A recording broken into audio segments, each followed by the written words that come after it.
Now completely different from a couple of old white guys, a couple of young hot ladies to talk about politics. Kim Monson from the Americhicks. Good to have you. Hey, great to be here, John. And your partner in crime, Molly Vogt. Good to have you here. All right. Howdy.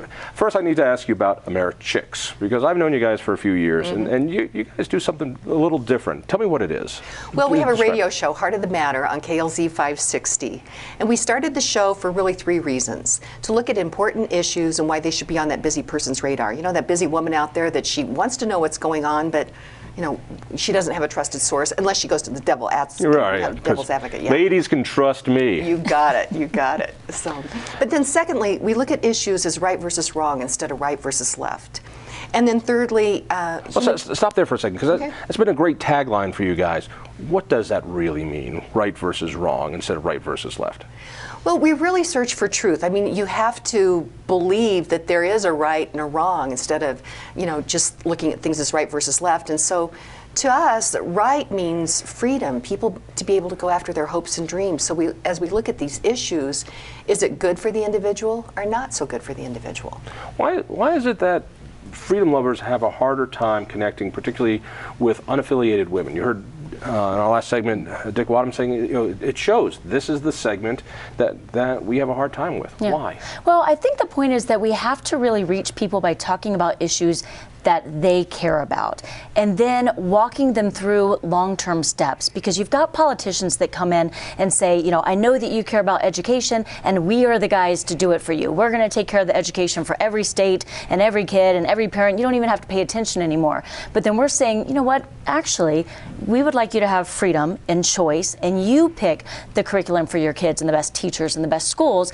And so at first parents are like, wait a minute, but the government are the solution, and that sounds just fine. And now you're saying that, you know, we need to do something here locally. Maybe that's a little bit more work for us or our state. But the truth is, once you walk through it and say, when you're more involved, your kids are going to have a better outcome. And so let's start to take it local and just explain what the difference is between federal government control and local control. You just have to explain those things to parents.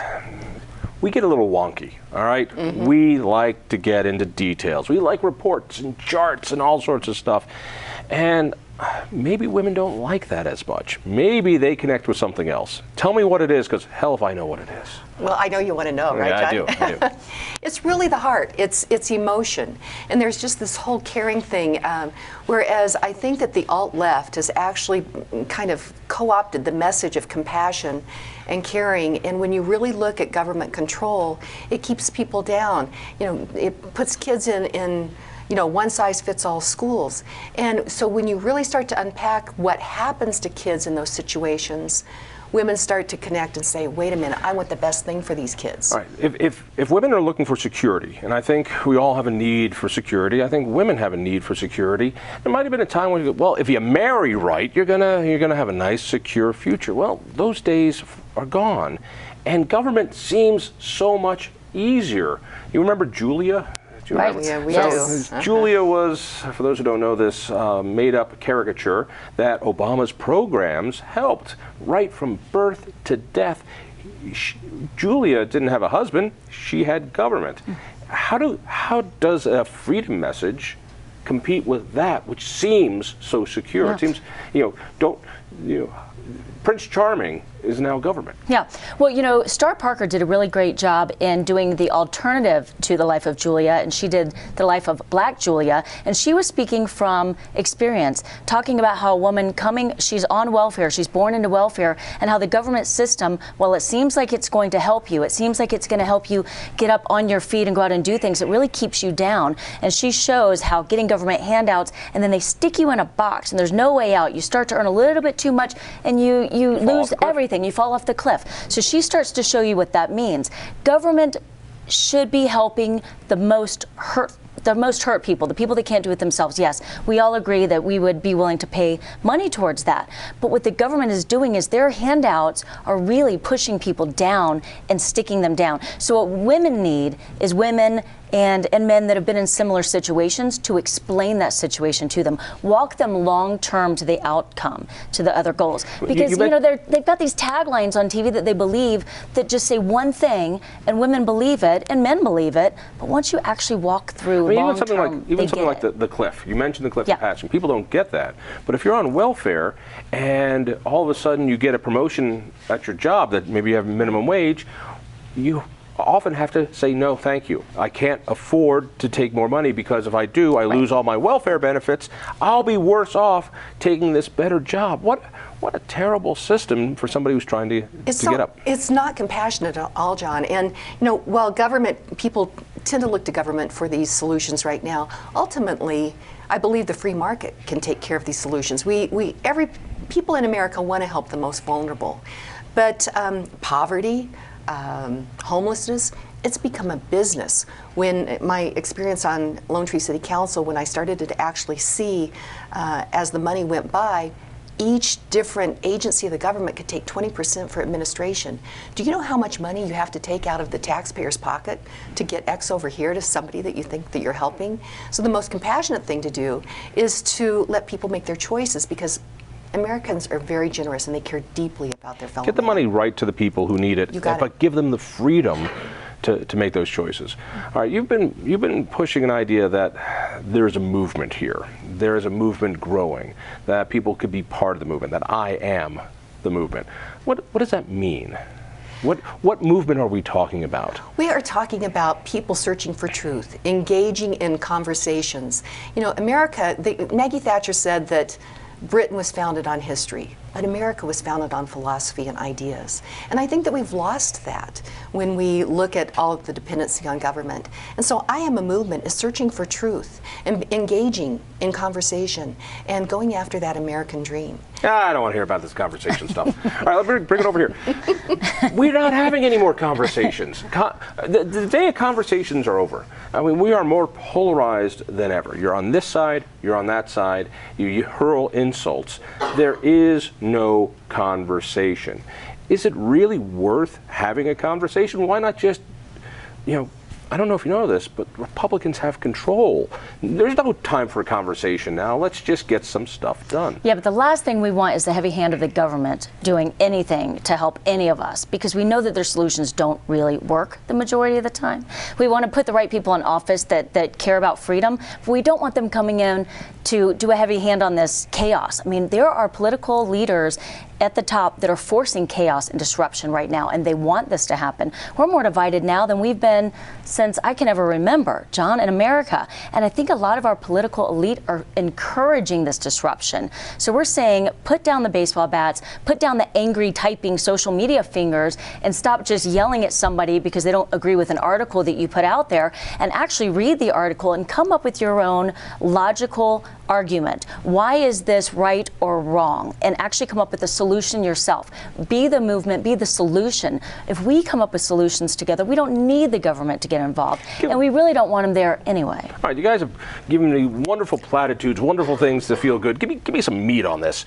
So if you're successful, and you've been at this now for 3 years, more and more people are following you. They're listening to you on radio. They're following you on the website.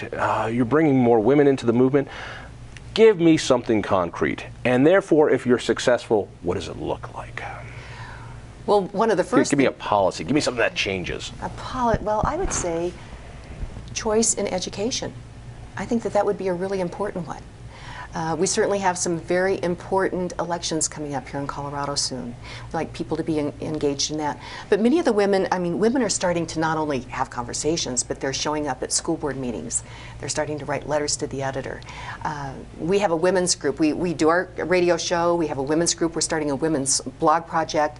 Our World War II project that we're doing really does cross all lines. Those stories of World War II engage people. And once you can start to talk about something that you care about on your heart, you can also talk about other things many times. There's some of those. Everybody may have a relative that might be a little difficult, but most people can do that. So. All right, so you went to Europe for veterans. With 4 World War II veterans. Tell me that story real quickly. Totally awesome. Well, we went with the Denver Police Activities League, which they do this group for the last 7 years. They've been teaching policemen, inner city kids about Operation Overlord, about World War II. And they've been taking these veterans back to Normandy for D-Day. And this year, they brought some policemen and a few kids, inner city kids, and they all had to write essays to get the opportunity to go. Why do they think it was important? Why is knowing real, live, true history important? So we had the opportunity to go along with them. And I tell you, John, I always had a respect for America and our veterans, but nothing like I am now, because getting to go with them to Normandy, and every house has an American flag and a French flag. The towns have American flags everywhere. Everybody was honored. There were people dressed up like American GIs walking around the streets. They're singing American songs. They were inviting us into their homes so that they could honor our veterans and saying, thank you, thank you. If not for you, we would have been burned alive, and we wouldn't be here. And so they were just so thankful for what America risked for their freedom and the fact that we didn't take anything. We came back home. They believe that America is great and America is good. And I think that if we taught that to our kids and our next generation, unlike what's being done now, our country will start to respect our flag again and our military again. That's what we need to do. We went to schools over there, John, where the kids have American flag, French flag, and Thomas Jefferson pictures. They are learning our history better than we are. I mean, the kids that went with us said, wow, I've learned so much here. I'm not learning this in school right now. And just came back very pro-American. Isn't that crazy? You've got to go to France to be pro-America. But that's what it did. And these guys are amazing, and they were true heroes. We lose about 500 average a day of these World War II generation. And I think that it's so important to share these stories. So that's what we're doing. We're working on a project to get as many as we can, record their personal stories, and then share it with everybody. Incredible. All right, so we've got about a minute left. So what's the next step? What is it you hope to accomplish? Well, several things. People need to be engaged, search for the truth, certainly listen to our radio show, become involved that way, but we have hashtag I am a movement. So if you have an idea, a solution that's not government based, let us know about that. And then also we're capitalists. So from a financial standpoint, we would appreciate a contribution as well. Let me set this straight, because it sounds like you're making money off of this. This has been a losing proposition for you. You guys have invested a lot in the Americhicks. You put money to make sure you can broadcast, you can make sure that you do this work you do. It's not like you're getting rich off of this. This is something you need help with. Yeah, we've been self-funding for 3 years. It started out as a hobby on Sunday afternoon, but it's really become something that's really important. And we realized that we need financial resources to make it happen. Americhicks.com. Right? Got it. That's right. Molly, Kim, thank you, and Happy New Year. Listen for me on KHOW Radio, read me in the Denver Post, and tell a friend, and we'll see you next week.